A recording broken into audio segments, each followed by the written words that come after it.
Hello again, and welcome back to The Night Reader. I'm your storyteller tonight, and wherever you are, I hope you're safe, warm, and comfortably nestled in the dark. If you're alone, that's okay. Just remember, you're not truly alone. We're all listening together, even though we're apart. If you're new to our little gathering, take a moment to subscribe, give this story a like, and maybe leave a comment to tell me where you're tuning in from. Trust me, you might be surprised how many of us are out here, listening in the silence of night. Now dim your lights, wrap yourself in something soft, and breathe deeply. Relax your mind and prepare yourself for tonight's story. I've warned you before. The best stories are always the ones you didn't expect. And tonight's tale? Well, it begins with a house, just like so many others. But there's something different about this one. Something lurking, waiting to be noticed, even if you don't want to see it. This is the story of a house that should never have been built.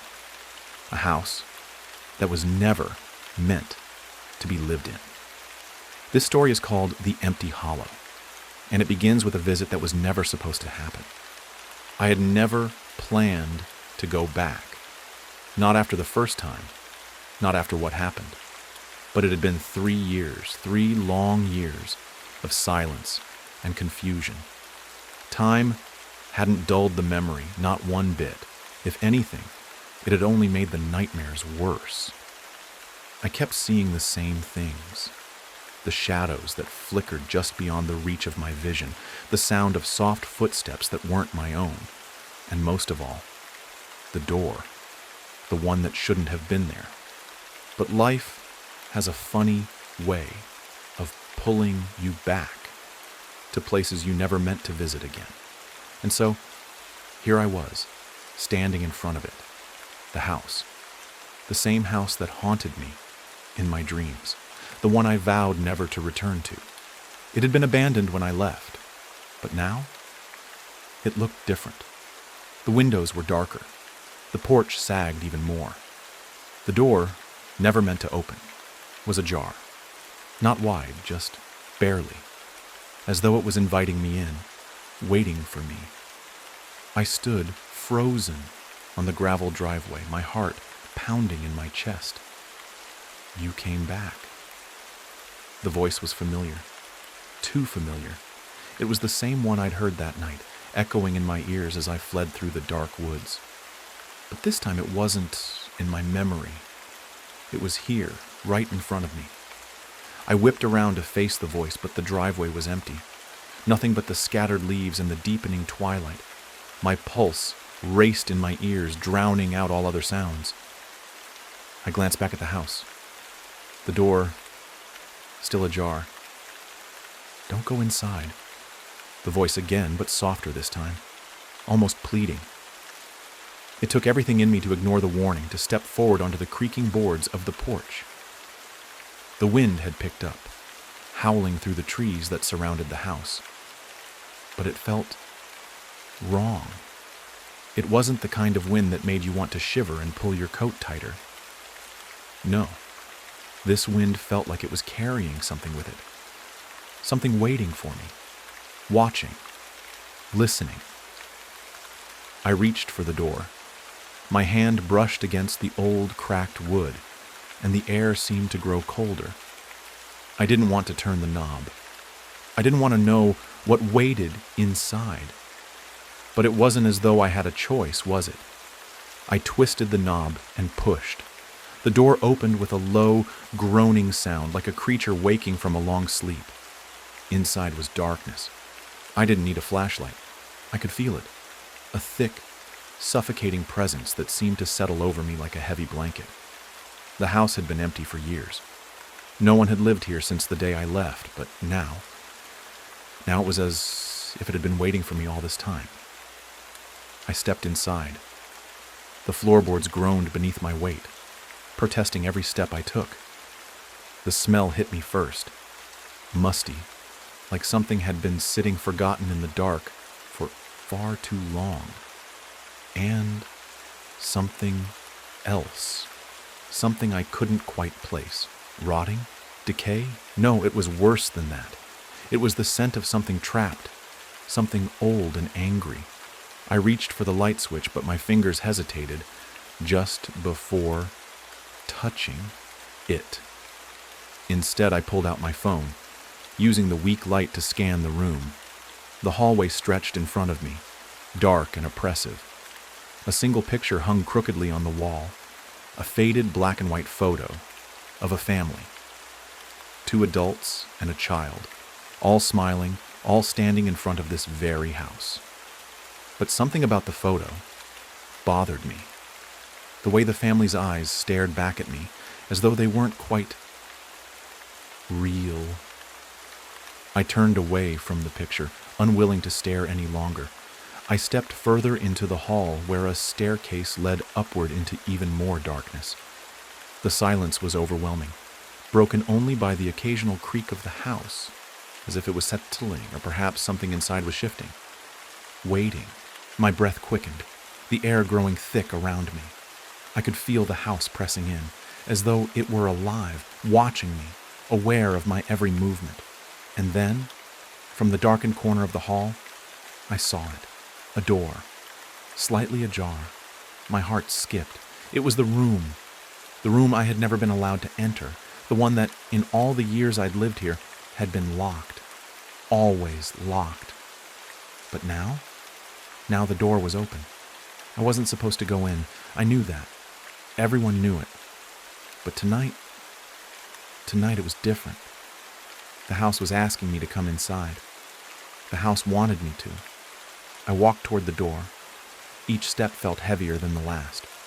My breath caught in my throat. There was something behind the door. Something that had been there all along, waiting for me, waiting for this moment. I reached the door and hesitated. A chill ran down my spine. My hand shook as I reached for the knob. I had no choice but to open it. The door creaked open slowly, revealing nothing but shadows. But something else lingered in the air, something dark. And then, from the very edge of the room, I saw it. A shape. No, not a shape, a figure, a shadow that didn't belong. It wasn't human. It stepped forward, a long, crooked arm reaching out toward me. The thing was real. It was standing in the room. Before I could move, before I could even react, the air shifted again, and the door slammed shut with a deafening crash. I stood frozen, my hand still on the knob, my heart racing in my chest. The darkness seemed to thicken around me, and I could hear something else now, something far more unsettling. It was breathing. Slow, steady, heavy. And then I heard the whisper. "You shouldn't have come back." I stood there frozen, my hand still clutching the doorknob. The whisper hung in the air, thick and suffocating, like the breath of something ancient and forgotten. The voice. It wasn't human. It was far too low, far too raspy, like it had been buried beneath the earth for years, waiting for the right moment to resurface. I couldn't move. I couldn't think. All I could do was hear the breathing, slow, steady, almost rhythmic, like a heartbeat, slow, drawn out, and deliberate. Then came the knock. Not a knock from the door, no, but from behind me. The same door I had just closed. Soft at first, just a tap against the wood. Tap, tap, tap, and then louder, insistent. Bang, bang, bang. My pulse raced, and I felt my legs begin to tremble beneath me. Why hadn't I just left? The door slammed shut. The house had warned me. It had warned me from the very beginning. And yet, here I was, standing in the dark, staring at the locked room with that thing on the other side. The air felt thick with dread, each breath heavier than the last. And still, the breathing came from somewhere in the room. It was no longer slow or deliberate. It was faster now, panicked, desperate. The shadows around me seemed to shift with every movement, every flicker of my flashlight's dim beam. The walls creaked, groaned, like they were closing in around me, and then it came again. "Don't open the door." This time, the voice wasn't a whisper. It was a growl, a deep, guttural sound, as though the very house itself was trying to warn me. But what was it? What was on the other side? I had to know. The curiosity gnawed at me, the same curiosity that had brought me back here in the first place. I had left that night, terrified, swearing I would never return. But now, standing here in the suffocating darkness, the fear was no longer as potent as it once was. Maybe it was the passage of time. Maybe it was the desperation. Whatever the reason, the urge to uncover the mystery outweighed the warnings. My fingers trembled as I reached for the doorknob again. Click. The door creaked open just a sliver. A thin shaft of light from my phone illuminated the inside. But there was nothing there. Just the darkness. The room was empty, its corners stretched and folded into shadows. I stepped inside, pulling the door behind me, the heavy wood groaning as it shut. The room felt colder than the rest of the house, like the very air was trapped here. The only thing that greeted me was the sound of my breathing, shallow and quick. I took a slow step forward, the flashlight cutting through the thick darkness.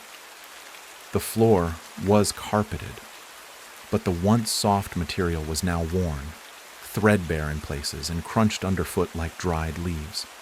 The walls, too, were peeling, their faded wallpaper curling and cracking at the seams.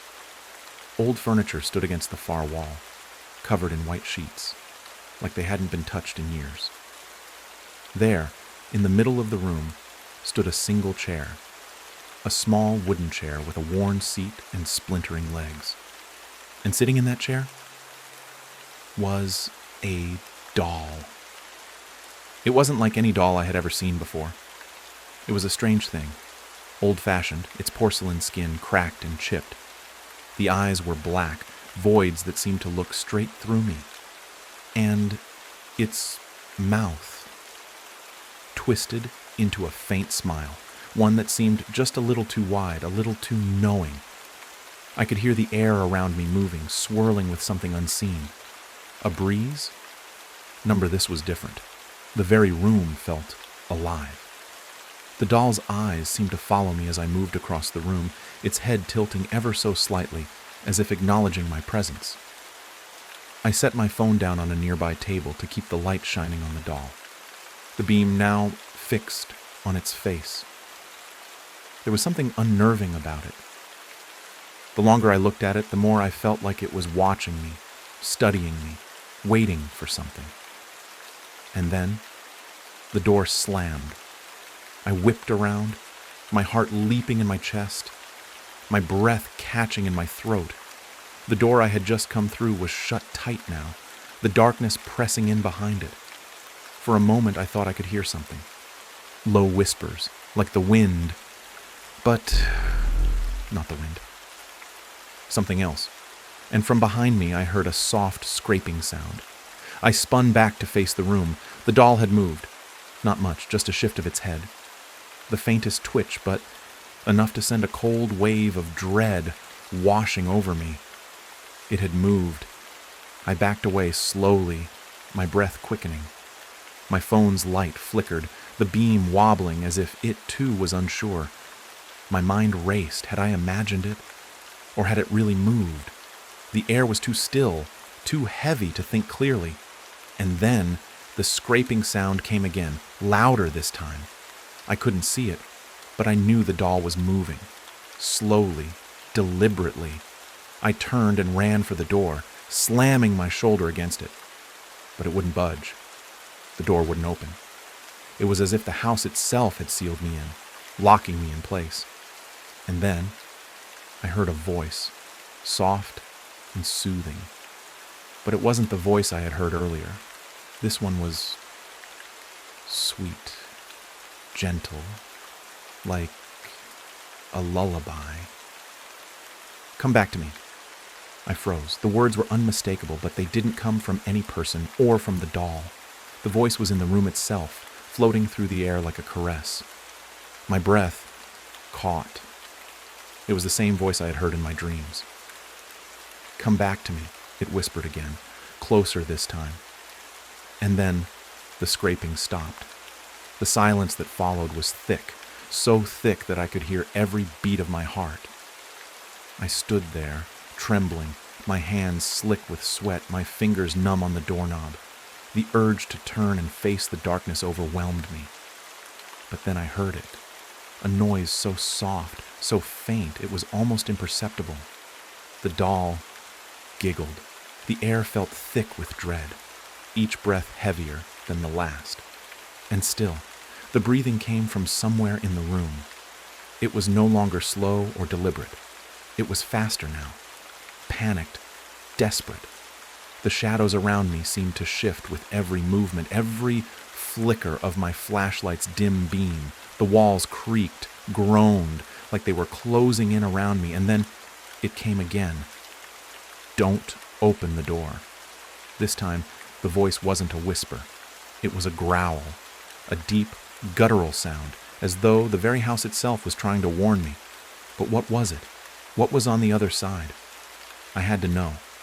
The curiosity gnawed at me, the same curiosity that had brought me back here in the first place. I had left that night, terrified, swearing I would never return. But now, standing here in the suffocating darkness, the fear was no longer as potent as it once was. Maybe it was the passage of time. Maybe it was the desperation. Whatever the reason, the urge to uncover the mystery outweighed the warnings. My fingers trembled as I reached for the doorknob again. Click. The door creaked open just a sliver. A thin shaft of light from my phone illuminated the inside. But there was nothing there. Just the darkness. The room was empty, its corners stretched and folded into shadows. I stepped inside, pulling the door behind me, the heavy wood groaning as it shut. The room felt colder than the rest of the house, like the very air was trapped here. The only thing that greeted me was the sound of my breathing, shallow and quick. I took a slow step forward, the flashlight cutting through the thick darkness. The floor was carpeted, but the once soft material was now worn, threadbare in places and crunched underfoot like dried leaves. The walls, too, were peeling, their faded wallpaper curling and cracking at the seams. Old furniture stood against the far wall, covered in white sheets, like they hadn't been touched in years. There, in the middle of the room, stood a single chair, a small wooden chair with a worn seat and splintering legs.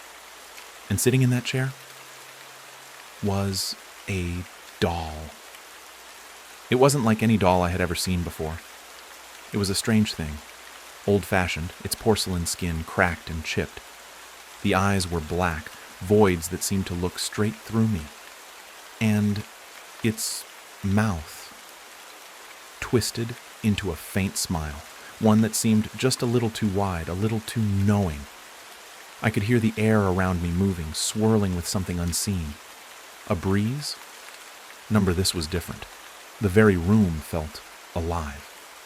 The doll's eyes seemed to follow me as I moved across the room, its head tilting ever so slightly, as if acknowledging my presence. I set my phone down on a nearby table to keep the light shining on the doll, the beam now fixed on its face. There was something unnerving about it. The longer I looked at it, the more I felt like it was watching me, studying me, waiting for something. And then, the door slammed. I whipped around, my heart leaping in my chest, my breath catching in my throat. The door I had just come through was shut tight now, the darkness pressing in behind it. For a moment I thought I could hear something. Low whispers, like the wind, but not the wind. Something else. And from behind me I heard a soft scraping sound. I spun back to face the room. The doll had moved. Not much, just a shift of its head. The faintest twitch, but enough to send a cold wave of dread washing over me. It had moved. I backed away slowly, my breath quickening. My phone's light flickered, the beam wobbling as if it too was unsure. My mind raced. Had I imagined it? Or had it really moved? The air was too still, too heavy to think clearly. And then The scraping sound came again, louder this time. I couldn't see it, but I knew the doll was moving. Slowly, deliberately. I turned and ran for the door, slamming my shoulder against it. But it wouldn't budge. The door wouldn't open. It was as if the house itself had sealed me in, locking me in place. And then I heard a voice, soft and soothing. But it wasn't the voice I had heard earlier. This one was sweet, gentle, like a lullaby. "Come back to me." I froze. The words were unmistakable, but they didn't come from any person or from the doll. The voice was in the room itself, floating through the air like a caress. My breath caught. It was the same voice I had heard in my dreams. "Come back to me," it whispered again, closer this time. And then the scraping stopped. The silence that followed was thick, so thick that I could hear every beat of my heart. I stood there, trembling, my hands slick with sweat, my fingers numb on the doorknob. The urge to turn and face the darkness overwhelmed me. But then I heard it. A noise so soft, so faint, it was almost imperceptible. The doll giggled. I stood frozen. My breath, shallow and frantic, escaped in sharp bursts. The sound, a giggle, high-pitched and eerie, hung in the air like a curse. It wasn't a playful sound, not like a child's innocent laughter. No, this was something darker, something that shouldn't be. It wasn't just the sound of a doll laughing. It was the sound of something older, something wrong. I wanted to run. Every fiber of my being screamed at me to get out of there, to flee the house and never look back. But the door, it wouldn't open. It was as if the house itself had turned on me, trapping me here. The giggling continued, but there was something else. A rustling sound, like fabric shifting, followed by the faintest whisper. "Come closer." The voice was sweet, like honey, seductive, inviting, coaxing me in. But there was no warmth in it, no comfort. It was a siren's call, pulling me toward the unknown, toward the thing I feared the most. The doll's eyes locked with mine, and for the first time I could have sworn the smile on its porcelain face grew wider. It was mocking me, toying with me. It knew I was terrified, and it was enjoying every second of it. I pressed my shoulder harder against the door, my pulse pounding in my temples, but the door remained immovable. It wasn't just locked. It was as if something was holding it shut from the other side. A weight, invisible but heavy, pressing down on the wood. "You can't leave." The words echoed through the room, this time coming from all around me, from the walls, the very floor beneath my feet. The whisper felt like it was inside my head, swirling in my thoughts, mixing with my fear. I clutched my phone, using its weak light to scan the room once more. The shadows seemed to dance at the edges of the beam, almost alive. I turned back to the doll, my heart thundering in my chest. It was no longer sitting still. It had moved again. The doll now sat on the edge of the chair, its body twisted at an unnatural angle, as though it had been shifted by some invisible force. Its hands were gripping the edge of the seat, its feet now planted flat on the floor, facing me. The once innocent expression on its face had twisted into something far more sinister, a grin that stretched far too wide, like it was stretching the very limits of its porcelain features. I gasped, stumbling backward, my pulse quickening. The giggle came again, louder this time, a shrill, almost manic sound that echoed through the room. "Come closer," it whispered once more, but now the voice had changed. It was deeper, rougher, as if the doll were speaking with someone else's voice, a voice that was no longer gentle, no longer sweet. It was cold. I could feel it, the chill creeping into the very marrow of my bones. I forced myself to turn away from the doll. My eyes darted around the room, desperately searching for something, anything, that could help me escape. The walls, the furniture, all of it felt like it was closing in on me. The shadows seemed to move, inching closer, encroaching on the small sliver of light my phone offered. The doll's laughter bubbled up again, louder and more menacing this time. And with it, the temperature in the room seemed to drop. The air grew thick and heavy, as if the very atmosphere had turned to ice. A coldness seeped into my skin, making it hard to breathe, hard to move. The hairs on the back of my neck stood on end. Then I saw it, in the corner of the room. A figure. Just a glimpse, but enough to send my heart crashing into my throat. A shadow, standing in the corner, half hidden by the dark. Its shape was indistinct, blurry at first, but as my phone's light flickered weakly, it became clearer. It was tall, unnaturally tall. The figure was hunched, almost too thin, its limbs too long. The face, if you could call it that, was nothing but shadows. Black pits where eyes should have been. The thing moved then, but not in a way that made sense. It seemed to shift, like a shadow stretching too far. I stumbled backward, my heart racing, my breath coming in panicked gasps. The thing in the corner hadn't moved toward me. Not yet. But I knew it was watching me. I could feel its gaze, cold and unyielding, pressing into me, suffocating me. It was as if it was waiting for something, waiting for me. I screamed. I don't even remember doing it. But the sound tore itself from my throat, sharp and raw. My eyes darted back to the doll. Its face had changed again, the smile wider, more mocking, as if the creature in the corner were its puppet. "You can't leave," it repeated, the voice now echoing around the room, vibrating in my chest. The figure in the corner moved again, its limbs contorting and stretching, and I realized it wasn't just standing there. It was waiting. Waiting for me to come closer. Waiting for me to make the wrong move. The door. I had to reach the door. It was the only way out. My legs felt like lead, but I forced myself to move. I turned back toward the door, desperate to break free of the suffocating darkness and the horrible thing that waited in the corner. I reached for the handle, and with a burst of strength, I yanked it. It didn't budge. I twisted and pulled with all my might, panic flooding my every sense. But the door was locked. It had to be. Something was holding it closed. And then I felt it. A presence behind me. Something was right there, standing just inches away, its cold breath on the back of my neck. It wasn't the doll. It wasn't the thing in the corner. It was something else. The voice whispered again, but this time it was in my ear. "Come closer, and you'll never leave." I spun around, my flashlight flicking in my hand, the beam frantically searching the shadows. But all I saw was a cold, empty room.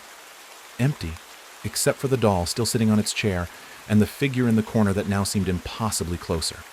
I screamed again, but this time no sound came out. The air in the room felt suffocating. It clung to my skin, chilled my bones, and wrapped around me like a vice. I couldn't move. My heart beat wildly, faster than I had ever felt before, but I was frozen in place, caught in a web of terror I couldn't escape. The thing in the corner, it was closer now. I could see the outline of its twisted body more clearly. Its limbs were impossibly long, stretching at odd angles, almost insect-like in their movement. Each step it took was a slow, deliberate crawl, its feet never quite touching the ground, but hovering just above it, gliding as though it were part of the shadows themselves. I backed away, my legs shaky, my hands trembling as I clutched my phone. The flashlight flickered weakly, the beam of light stretching and bending in strange ways, as if the darkness around me was pushing against it. I could hear my own breath now, ragged and shallow, breaking through the oppressive silence. "You cannot escape," the voice whispered again, this time so close it felt like the words were inside my skull. I spun around, trying to locate the source, but all I saw were the shifting shadows. I couldn't tell where it was coming from. Was it the thing in the corner? Or the doll? Or something else entirely? The floor beneath me groaned, the old wood creaking in protest. I turned back to the door. I had to get out. There was no other choice. I couldn't stay here any longer. But when I reached for the handle again, something was different. The door wasn't just locked, it was wrong. It felt cold, colder than before, like the metal had turned to ice beneath my fingers. The handle was slick, with something I couldn't see, something wrong. And when I twisted it, it refused to budge. I pulled harder. The door should have given. I should have been able to open it. But it didn't. It remained solid, impenetrable, as though the house itself had absorbed my every attempt and laughed in response. And then I heard it. A low, guttural laugh. It rumbled in my chest, making my teeth rattle, and I spun around again, panic surging through my veins. It was the doll. It was no longer seated on its chair. It had moved again. This time, it was standing, its porcelain legs bent in strange, unnatural angles. The doll was now facing me, its dark eyes glinting in the flickering light. Its lips curled into that horrid, too wide grin that seemed to stretch beyond what porcelain should allow. The mouth opened slightly, revealing teeth, sharp, jagged, and far too many. "You shouldn't have come back," the voice hissed, not from its lips, but from everywhere. From the walls, from the floor, from the very air around me. I stumbled backward, my eyes locked on the doll, unable to look away, its head tilted as though it was sizing me up, trying to decide if I was worth playing with, or if it should simply consume me. The darkness in the room seemed to grow thicker, closing in, suffocating me with each breath. The thing in the corner was moving again, its long, gangly limbs scraping against the floor, dragging itself forward. The shadows stretched out around it, its form blurring, becoming one with the dark. It was coming closer, closer than I had ever imagined. And the closer it got, the colder the air became. It was the breath of the house, I realized. It had been holding its breath, waiting for me, and now it was exhaling. The exhale of something ancient, something hungry. "Come closer." The voice purred again, the doll's grin widening even more. "You can't leave. You belong to me now." I didn't know how much longer I could take this. I needed to get out. But the house itself, wasn't just trying to trap me. It was trying to consume me. The walls, the floor, the ceiling, they were alive. They were closing in. The air had turned thick, suffocating, like I was drowning in it. In desperation, I reached down and grabbed the nearest object I could find, a broken chair leg lying discarded on the floor. My hand closed around it, my fingers trembling as I raised it high. I swung it at the door, but it bounced back with a hollow thud. The door was solid. Too solid. And then I saw it. The thing in the corner. It wasn't a shadow anymore. It was standing. Its form had fully materialized. It was tall, impossibly tall, with limbs that stretched out unnaturally. Its skin, if it could even be called that, was mottled and dark, like dried, cracked leather. Its face was twisted and hollow. There were no eyes, no mouth, just pits where they should have been. And the air around it was cold, bitterly cold. It was freezing everything it touched. Its head moved slowly, like it was studying me, watching me with its empty face. It reached out a long skeletal arm, and I felt my heart skip a beat. It was pointing at me. "No escape," it rasped, the voice scraping across my mind like nails on a chalkboard. "You are already mine." I was shaking, my body trembling with fear, but I couldn't stop myself from moving. I had to do something. I turned back to the door. I didn't have a choice. I raised the broken chair leg again, screaming as I slammed it into the door's frame with all the strength I could muster. The wood splintered, the sound like thunder in the dead silence of the house. But the door didn't break. Instead, something else happened. The walls began to pulse. I could feel it in my chest. Thump, thump, thump, like a heartbeat, slow and steady. But it wasn't the house's heartbeat. It was something else. Something older. Something that had been waiting for me. The pulse quickened. The walls moved, closing in. The ceiling seemed to lower, and the floor beneath me felt as though it was shifting. The floor. It was sinking. I took a step back, and then another. The room began to tilt, as though it were sinking into the earth. The shadows stretched out, twisted and writhing, as though they were reaching for me, pulling me in. The thing in the corner, it was coming for me. I ran. I didn't even think. I didn't care where I was going. I just ran. Toward the door. Toward any way out.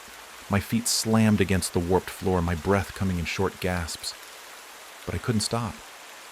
I had to get out. I had to get away from whatever it was that waited here in the dark.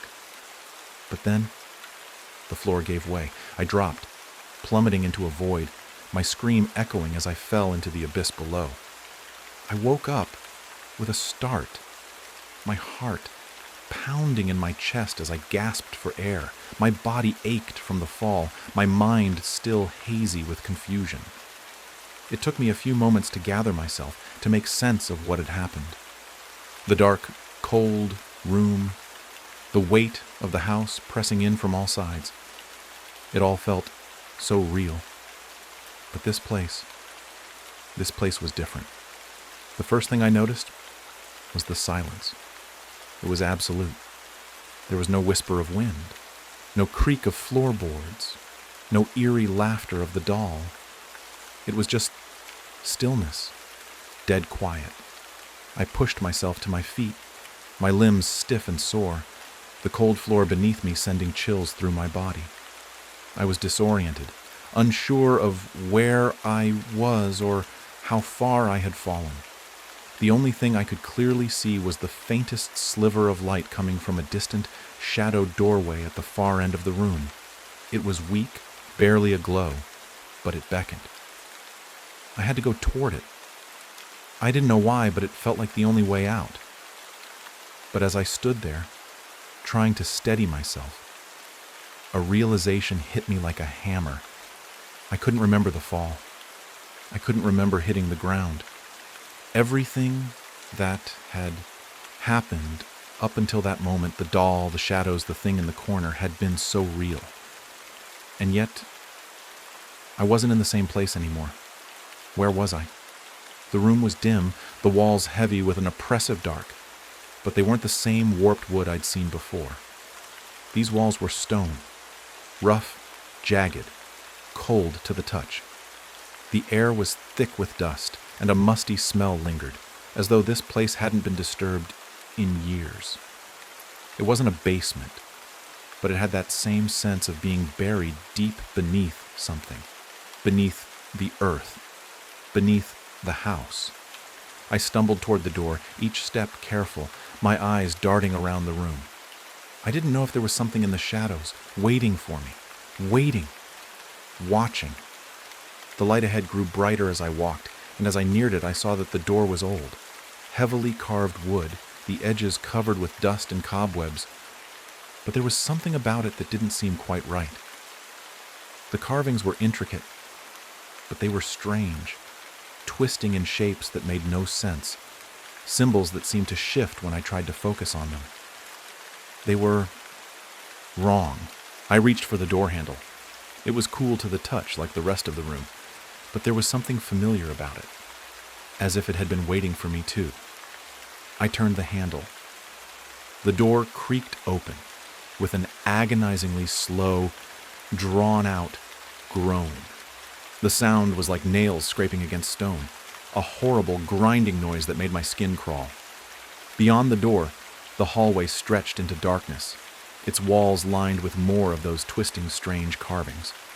The same sense of heaviness clung to this place. And then I heard it again. the sound, that giggle.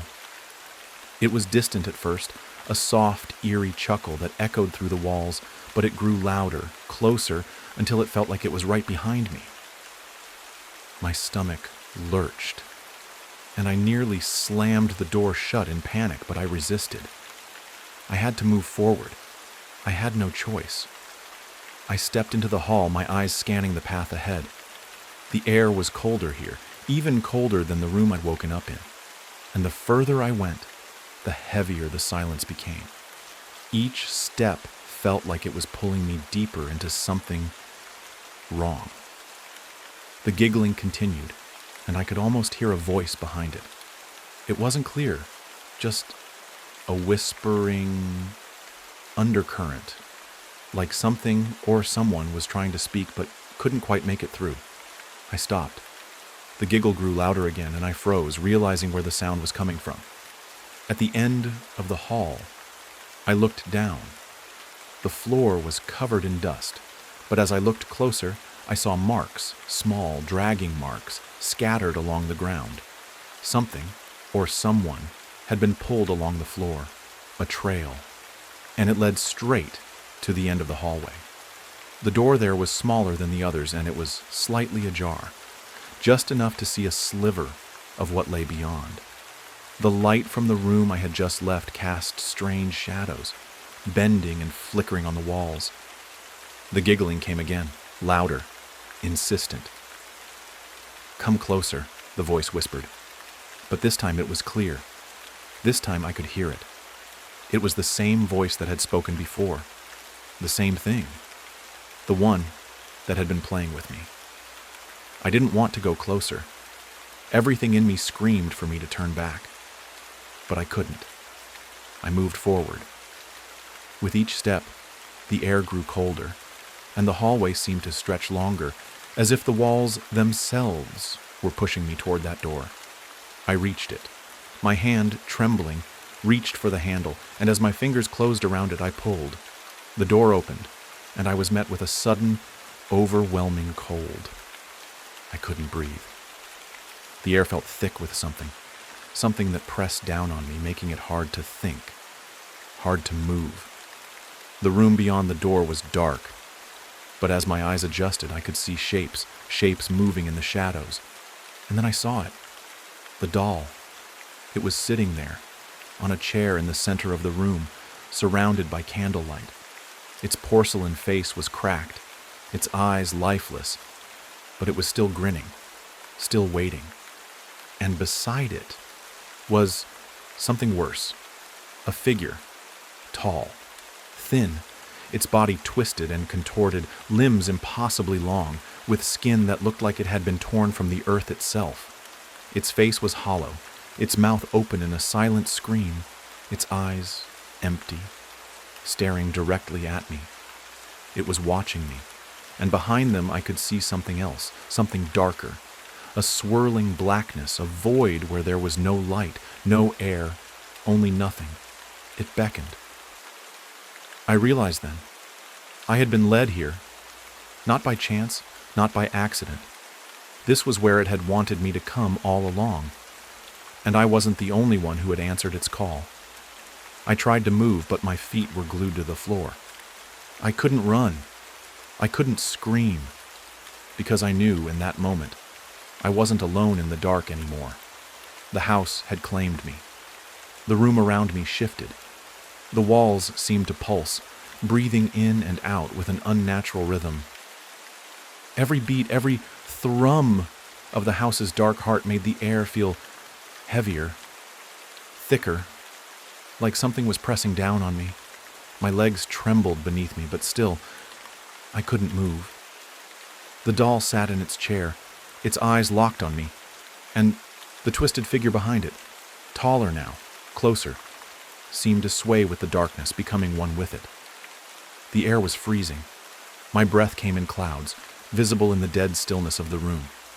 The only sound was the distant echo of my heartbeat, thumping in my chest as the weight of the situation pressed down harder, suffocating me with fear. I couldn't breathe. The doll's smile, that smile, grew wider, stretching across its cracked porcelain face in a grotesque mockery of a friendly grin. I wanted to look away, but something stopped me. Something tugged at me from inside, pulling me back toward it, toward the eyes that never blinked. "You shouldn't have come," the voice whispered again. It was a familiar sound now, one I couldn't escape, a cold, jagged whisper that burrowed deep into my mind. It came from all around me, but mostly from the thing in the chair. The doll. "You never should have come back." I felt the darkness pulling tighter, wrapping around me like a shroud. The figure behind the doll, the thing that was not quite human, shifted, its body twisting unnaturally, its long limbs scraped against the walls, fingers reaching out toward me. But it wasn't the figure that caught my attention. It was the voice that followed. It was louder now, clearer.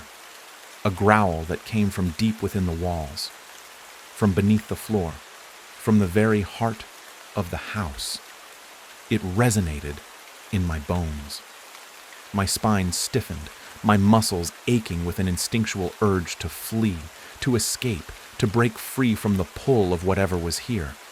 But my feet felt frozen to the ground, as though the house itself was keeping me in place. "You'll never leave," the whisper continued, thick with malice. "You'll never leave me."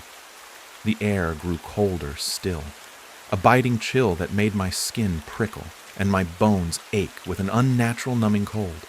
A force I couldn't see but could feel in my very marrow reached out from the darkness and gripped me, pulling me toward the figure at the center of the room, the thing in the chair, the doll. The silence around me seemed to stretch as the shadowy figure inched closer. Every movement was unnervingly slow, like it was savoring my terror. It glided toward me, its limbs bending and cracking in ways that should have been impossible. My stomach churned at the sight of it. The skin, if it could even be called that, wrinkled and brittle, like ancient decaying parchment. The figure's head tilted, its hollow eyes boring into mine. Its mouth opened, wider than it should have been able to, revealing rows of jagged, broken teeth, each one longer than the last. A hiss escaped from between those teeth, horribly, sharply, like the sound of air being forced through a tight, constricted space. "You were always meant to come here," it whispered, its voice rasping against the air. "To us, to me." I could feel its presence closing in around me as though the room was shrinking with each passing second, the walls leaning in, the shadows curling tighter and tighter. My heart hammered in my chest, a frantic, frantic rhythm that threatened to break free. I could hear the sound of my breath in my ears, shallow and frantic, and I realized just how close it was, how close the thing in front of me was to me. The doll's eyes blinked. I was no longer alone. It was there. I couldn't see it at first, just shadows and shapes flickering in the corners of my vision. But I felt it. I felt its presence, growing with each passing moment until it felt as though the air itself was charged, humming with a sickening energy. Something else was in the room now. A sound, the scrape of claws on the floor, followed by a heavy, dragging thud. I whipped my head around, frantically searching the shadows. The floorboards groaned under my feet as though something beneath them was shifting, struggling to break through. I couldn't focus. I couldn't move. There was something else in the room. Something worse. I turned back to the doll. The thing, the creature, had almost reached me now. Its limbs were stretched out in a grotesque manner, bent in places where they should have snapped, fingers long and sharp. It loomed closer, its body swaying with the house's rhythm. It was smiling. The doll was still smiling. "I warned you," it whispered, its voice dripping with something sinister. "But you never listen." I had to run. I had to escape. I couldn't stay here any longer. The shadowy figure's head snapped toward me, its smile widening even further. Its teeth gleamed impossibly sharp, and it reached one arm outstretched like a snake coming for me. I turned, finally finding the strength to move, stumbling backward toward the door. I reached for it. The handle, it was cold, ice cold. I pulled nothing. It was locked. Again. "You'll never leave." The whisper echoed in my ears, cold and mocking. Not this time. I stepped back, my back pressing against the door, the walls closing in around me. The thing was so close now, I could smell it. A mix of decay and something far worse, like rotting flesh and burning ash. A deep, growling hiss echoed through the room. And then, a sound that shattered everything. The walls themselves seemed to scream. The very foundation of the house shaking as if it were alive, and the floor beneath me began to crack. I didn't know what was happening. I didn't know where I was anymore. My vision blurred, the shadows closing in on me from all sides. I stumbled, reaching for something, anything to hold on to, but there was nothing, just darkness, and the thing with the doll's smile. I never saw the walls close in. I never felt the cold touch of its fingers, but I heard the scream that tore from my throat as I was pulled into the void, and then silence. The doll. You never should have come back. I felt the darkness pulling tighter, wrapping around me like a shroud. The figure behind the doll, the thing that was not quite human, shifted, its body twisting unnaturally, its long limbs scraped against the walls, fingers reaching out toward me. But it wasn't the figure that caught my attention. It was the voice that followed. It was louder now, clearer. A growl that came from deep within the walls, from beneath the floor, from the very heart of the house. It resonated in my bones. My spine stiffened, my muscles aching with an instinctual urge to flee, to escape, to break free from the pull of whatever was here. But my feet felt frozen to the ground, as though the house itself was keeping me in place. "You'll never leave," the whisper continued, thick with malice. "You'll never leave me." The air grew colder still, a biting chill that made my skin prickle and my bones ache with an unnatural numbing cold. A force I couldn't see but could feel in my very marrow reached out from the darkness and gripped me, pulling me toward the figure at the center of the room, the thing in the chair, the doll. The silence around me seemed to stretch as the shadowy figure inched closer. Every movement was unnervingly slow, like it was savoring my terror. It glided toward me, its limbs bending and cracking in ways that should have been impossible. My stomach churned at the sight of it. The skin, if it could even be called that, wrinkled and brittle, like ancient decaying parchment. The figure's head tilted, its hollow eyes boring into mine. Its mouth opened, wider than it should have been able to, revealing rows of jagged, broken teeth, each one longer than the last. A hiss escaped from between those teeth, horribly, sharply, like the sound of air being forced through a tight, constricted space. "You were always meant to come here," it whispered, its voice rasping against the air. "To us, to me." I could feel its presence closing in around me as though the room was shrinking with each passing second, the walls leaning in, the shadows curling tighter and tighter. My heart hammered in my chest, a frantic, frantic rhythm that threatened to break free.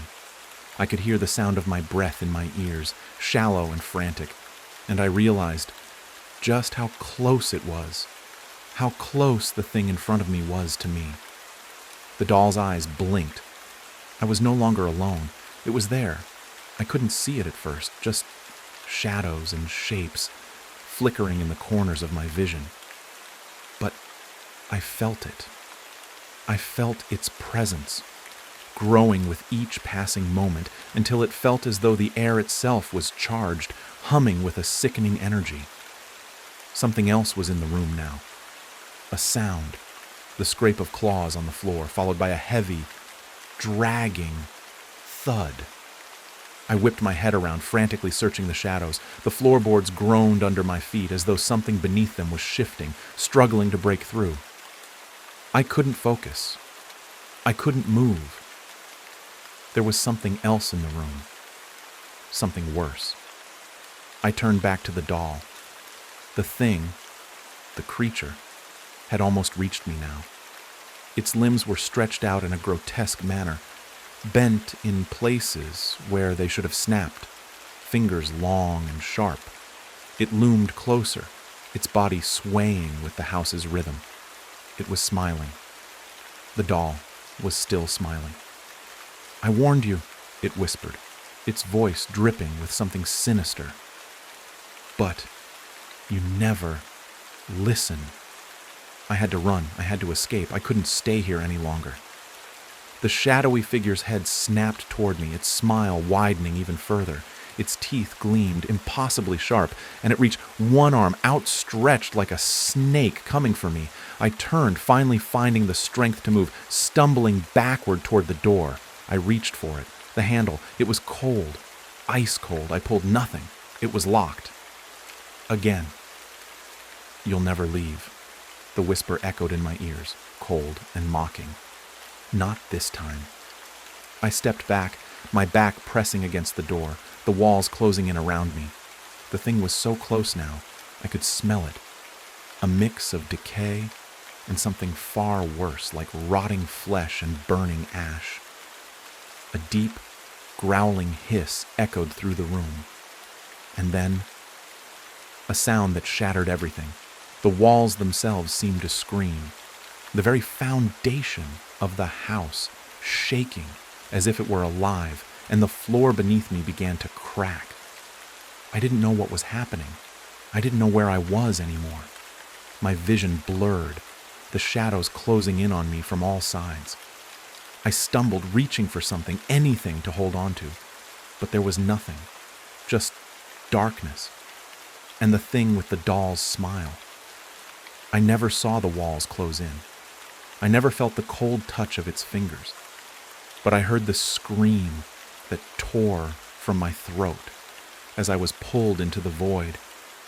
And then, silence. The darkness pressed against me, thick and suffocating, like a physical force that tried to tear the breath from my lungs. I was falling, but there was no floor beneath me, no ground, no walls, just a vast, endless void stretching out in all directions. The last thing I remembered before the silence consumed me was the sound of something, someone screaming. But the scream wasn't mine. It was faint, distant, a wailing sound that echoed through the endless blackness like it came from the depths of a well. Then nothing. No sensation. No time, no memory, only darkness. But when I opened my eyes, I was no longer falling. I was standing. The air was still and thick, as if it had been choked by the very shadows that surrounded me. The silence was oppressive, heavy, clinging to everything like a fog that suffocated the soul. I couldn't feel the ground beneath me, but I knew I was standing, frozen in place, my limbs stiff and unresponsive. There was a pressure on my chest, a weight that pushed down on me, but I couldn't move. And then I saw it. A figure in the distance. At first it was just a shape, a silhouette against the shadows, a shadow in the dark. But as I blinked, it became clearer, a hunched figure dragging itself toward me. It moved slowly, each step uneven, a jagged scrape of bones on stone. Its form was twisted, grotesque, like it had been torn and remade into something that no longer resembled a human shape. I tried to scream, I tried to move, but I couldn't. The figure continued to drag itself closer, its limbs bending in unnatural angles, cracking with each movement. Its face, a grotesque, hollowed-out mask of skin stretched tight over bones, was a mess of stitched-together flesh, eyes hollow and empty. The thing's mouth hung open, the edges torn like something that had been split down the middle, its teeth sharp and broken, like daggers of bone. And then it spoke. "You're still here," it rasped, its voice like sandpaper scraping against my ears. "You haven't left." My heart hammered in my chest, but no sound escaped my throat. I was paralyzed. My body was unwilling to move, my mind spinning in horror as the figure dragged itself closer. Each scrape of its limbs against the invisible ground sent a sickening shiver down my spine, a sharp, cold pang of fear that locked me in place. Why won't you leave?" It continued, dragging itself slowly, torturously toward me. "You don't belong here. You never did." The words felt like a weight, crushing me under their significance. The creature's hollow eyes seemed to gaze straight into me, pulling out my deepest fears and feeding on them, feeding on my helplessness. It was like it could see inside me, into the very core of who I was, as though it had been waiting for me. "We've been waiting for you," the voice hissed. "We've been waiting for all of you." I didn't understand. What did it mean? We? Who was it talking about? But before I could make sense of it, a new sound filled the void. Soft, almost inaudible at first, but growing louder with each passing second. A low, hollow thud, a rhythmic, deliberate sound that echoed through the dark like a heartbeat. It was coming from all around me, vibrating through the air, resonating in my bones. I turned, my head jerking toward the sound, but there was nothing. Nothing but the shadows that clung to every surface, the darkness pressing in from all sides like an endless sea of nothing. But the sound was still there. And then I saw it. Another figure. At first, it was a blur, a shifting shadow at the edge of my vision, but as it drew closer, I could see it more clearly. Its shape was human, but there was something wrong about it. Its body was made of darkness, its skin slick and black like oil. Its eyes were pools of inky blackness, voids that swallowed the light. And its mouth was wide, unnaturally wide, curved in a grin that was wrong, too wide, too sharp. "You can't escape," it whispered, its voice like a breath against my ear. "You're already here. You've always been here." The second figure drew closer, its shape becoming clearer, more defined. And I realized, with growing horror, that it wasn't just one figure. There were more. 12, 24. They were everywhere. We were never alone. The figures moved in perfect unison, their heads cocked at odd angles, their movements jerky and disjointed. They were surrounded by shadows that seemed to stretch toward them, like dark tendrils reaching out from the walls. The creature's eyes glowed faintly in the darkness, pinpricks of light that shone with an unnatural hunger. "You were always part of the plan," the first one hissed. Its voice was like 1,000 whispers echoing through the dark. "All of you are.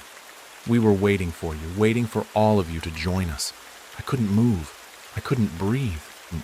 The figures began to circle around me, their footsteps making no sound against the invisible ground.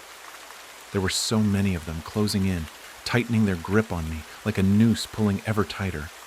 I could feel their presence, their eyes watching me, their hunger palpable in the air. It wasn't just fear anymore. It was something deeper, something more primal, more instinctive. "Why do you struggle?" one of the figures rasped, its voice like dry leaves rustling. "We've been waiting for you for so long." Another figure, a woman, or what was left of one, reached out toward me.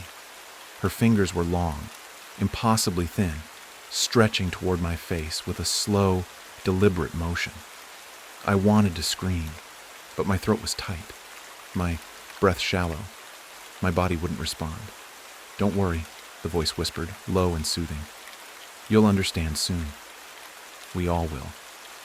I could feel the figure's breath on my skin, cold and clammy, as her hand brushed my face. I shuddered, the sensation crawling beneath my skin like ice. But then something happened. Something in me snapped. The flood of fear that had been building inside me finally broke, and I pushed forward with everything I had. My legs trembled as I tried to move, tried to break free from the suffocating grip of the darkness around me.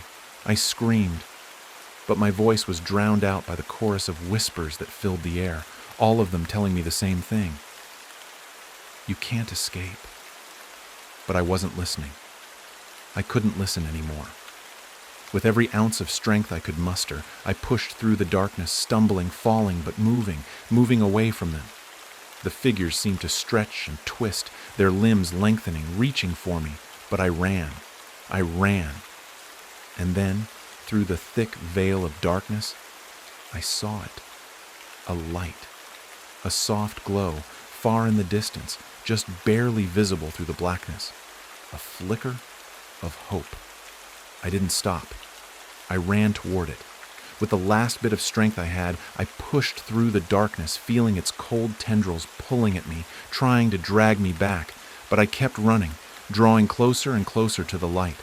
And then, just as I was about to reach it, the light went out. The light disappeared, vanishing into the void as if it had never been there at all. My heart slammed in my chest, a cold rush of panic flooding my veins. The darkness wrapped around me tighter, crushing the breath from my lungs, pulling the last remnants of hope from my soul. For a moment, I could hear nothing but the sound of my own ragged breathing, the thick, suffocating silence that enveloped me. Then the whispering returned. You can't run from what you are, it murmured low and mocking. We've always been here, always waiting, and now we have you. I couldn't see anything. I couldn't feel the ground beneath me, couldn't see the figures that had surrounded me moments ago. But I knew they were still there. They were still watching, still waiting, their dark eyes trained on me, hungry and patient. The darkness itself seemed to pulse in time with my heartbeat, an ominous reminder that there was no escape, no hope. I swallowed hard, trying to clear the thick, metallic taste that had settled in my mouth. I tried to steady myself, to push through the panic that threatened to consume me. But it was hard to think, hard to breathe. It felt like I was drowning in the darkness, my mind closing in on itself, the air thick and cloying with the scent of something rotting. You know who we are, the voice whispered again, closer this time, as if it were standing right beside me. You've always known. The shadows. They call us. The forgotten. The lost. I tried to speak, to ask what it meant. But the words caught in my throat, too heavy, too difficult to utter. It felt as though the very air around me had turned to stone, each breath a struggle, each movement more painful than the last. I was trapped. And the worst part was that I didn't know how I had ended up here. I had thought the house was the source of this nightmare, the doll, the thing with the twisted smile. But now it felt as though the house itself was only a small part of something much larger, something that had always been here, waiting. Don't you remember? The voice asked, this time with a touch of amusement. You're here because you've always been here. I was suddenly aware of the sensation that I was being pulled again, not physically, but mentally, like a part of me, buried deep within, was slowly being dragged to the surface, being exposed to the darkness. I fought it. I fought the urge to succumb to the pull, but it was like trying to swim against an ocean current. It was too strong, too overwhelming. Then, a jolt of clarity struck me. A memory. A flash. I was a child again. Standing in a darkened room. A house that looked nothing like the one I had just come from. This was another house. The house. The one my family had always whispered about. The one that my mother warned me to stay away from. The one I had been told to never go near. But I had gone. I had always been curious, always wanting to know what lay beyond the safety of my home. what lurked in the shadows of the world. So one day when I was younger, I had ventured into that house, the one that no one in my family spoke of, the one that they told me was cursed. It was in a far-off part of the woods, surrounded by trees so dense that even sunlight had a hard time reaching the ground. It had been abandoned for years, perhaps longer. But I had gone there, sneaking in as a child, thinking it was just an old house, a place of forgotten memories.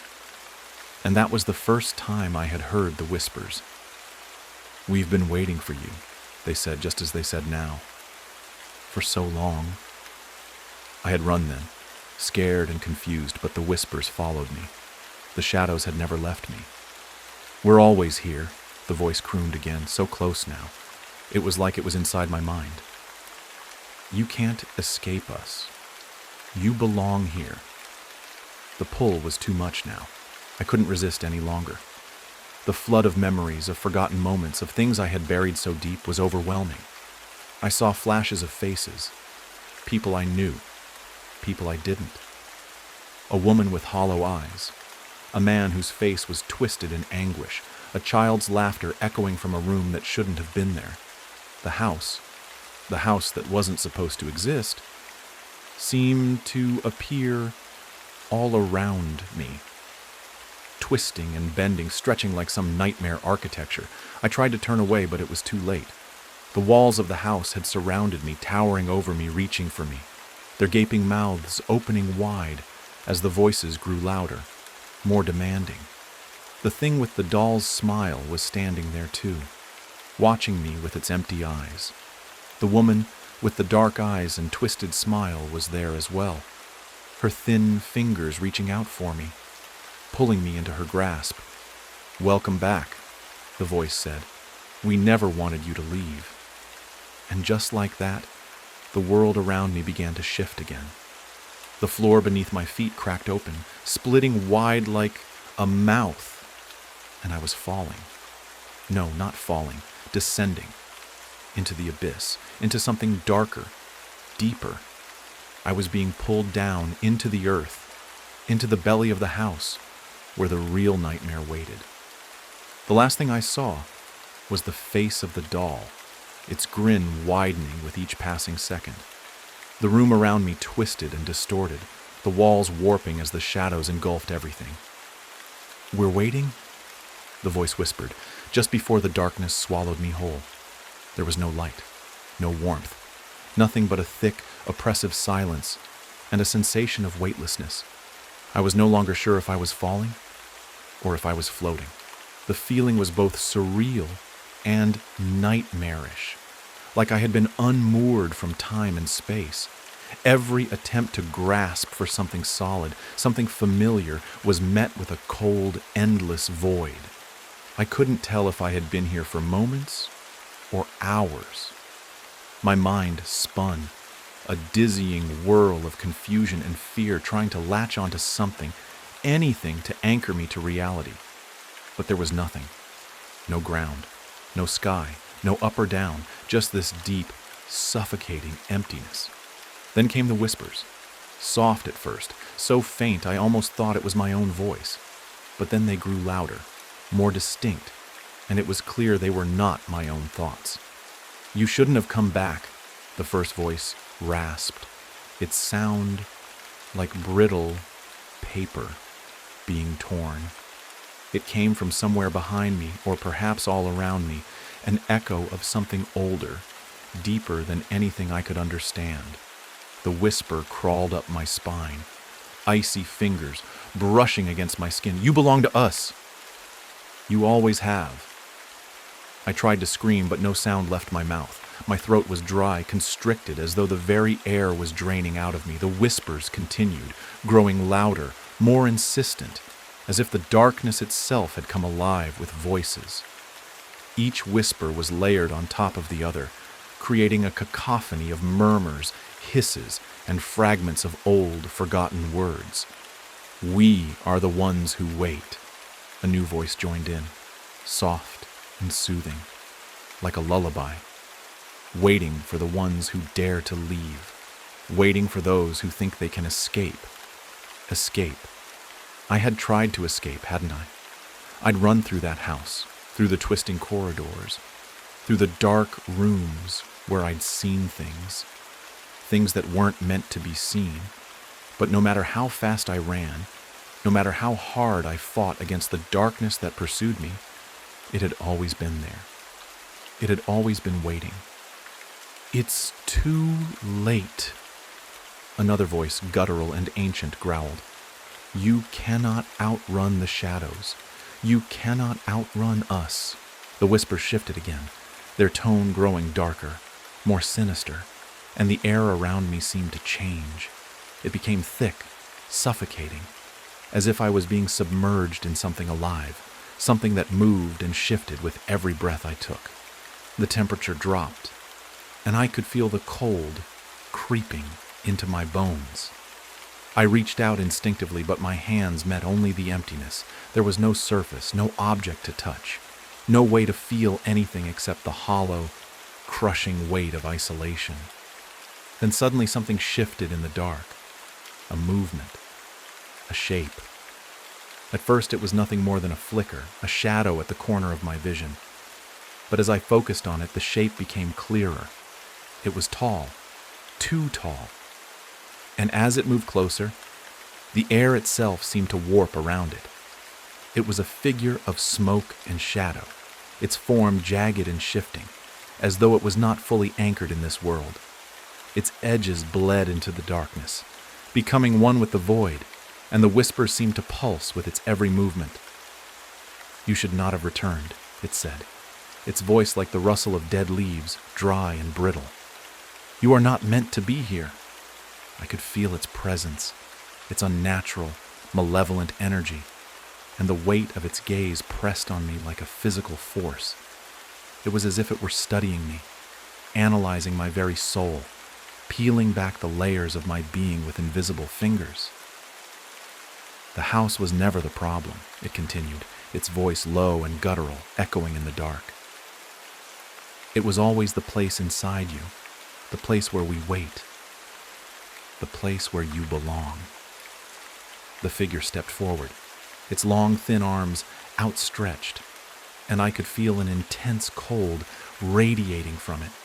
The shadows around me seemed to grow thicker, more oppressive, as if the darkness itself was closing in. I tried to back away, but my legs wouldn't move.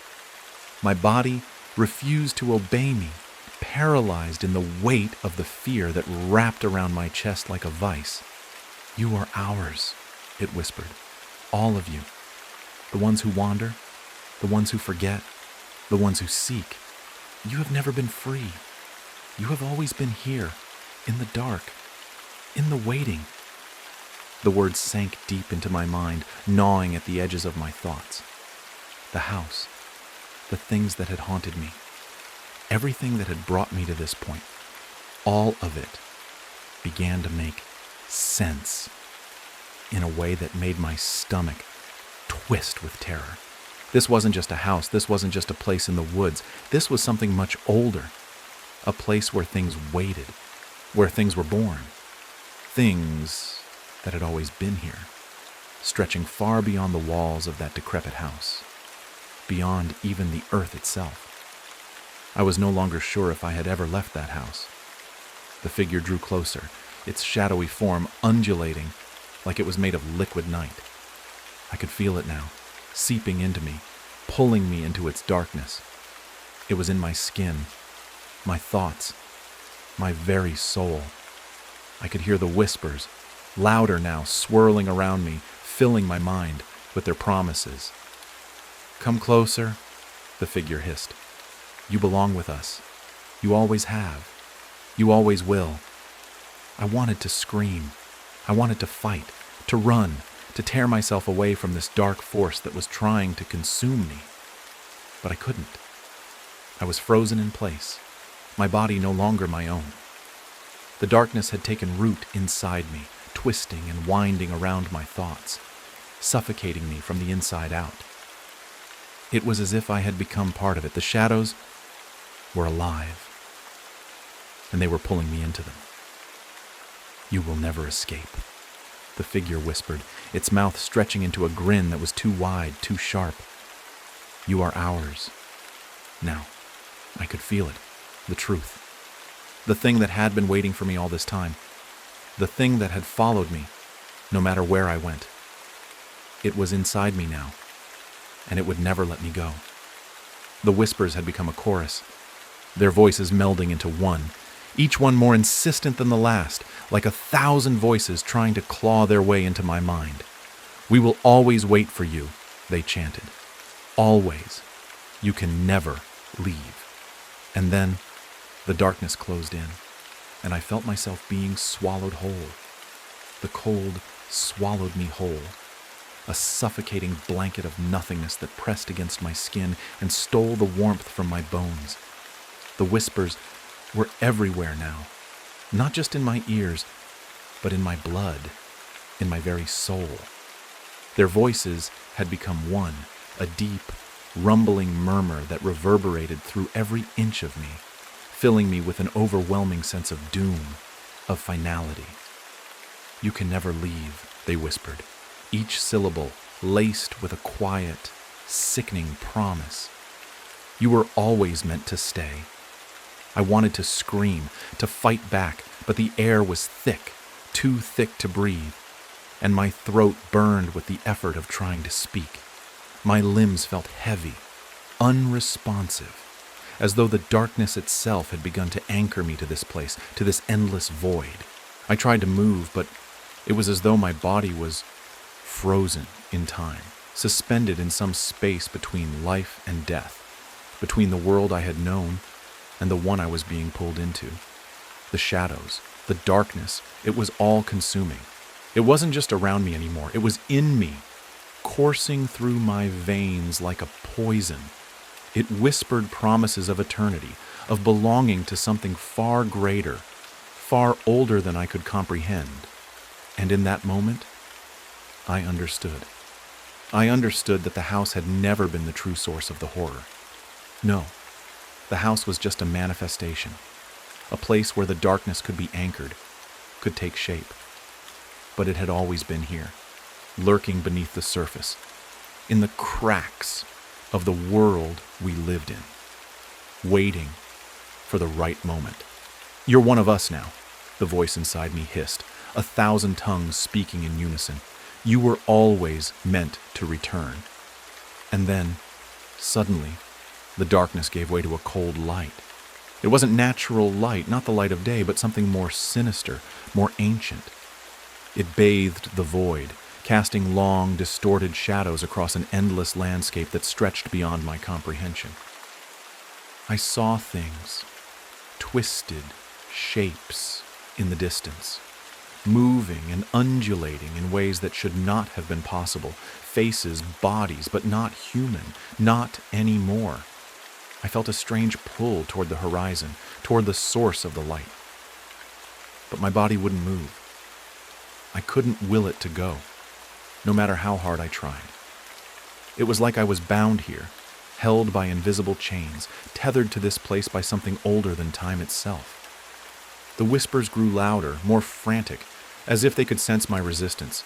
They clawed at my mind, tearing through my thoughts like a storm, leaving destruction in their wake. "Come closer," they beckoned. "Join us. Be one with the darkness." And I could feel it.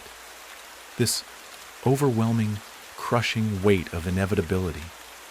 There was no escape, no fleeing. I had been marked, chosen. The darkness had claimed me, and now it would consume me. It would take me into its endless depths, and I would never return. Then, through the chaos of the whispers and the distorted light, I saw something. A figure, a face, familiar. It was my own. But it wasn't right. It was twisted, warped, like a reflection in a cracked mirror. The face stared at me, its eyes empty, its mouth contorted into a twisted grin. And yet, despite its grotesque appearance, there was something in its eyes, a look of understanding, a look of finality. "You can't escape," the twisted version of myself whispered. its voice a distorted echo of my own. You never could. The darkness surged, filling every corner of my mind, until there was nothing left but the whispers and the cold. And then, nothing. The last thing I felt was the weight of the shadows as they wrapped around me like a shroud. And then, silence. The end.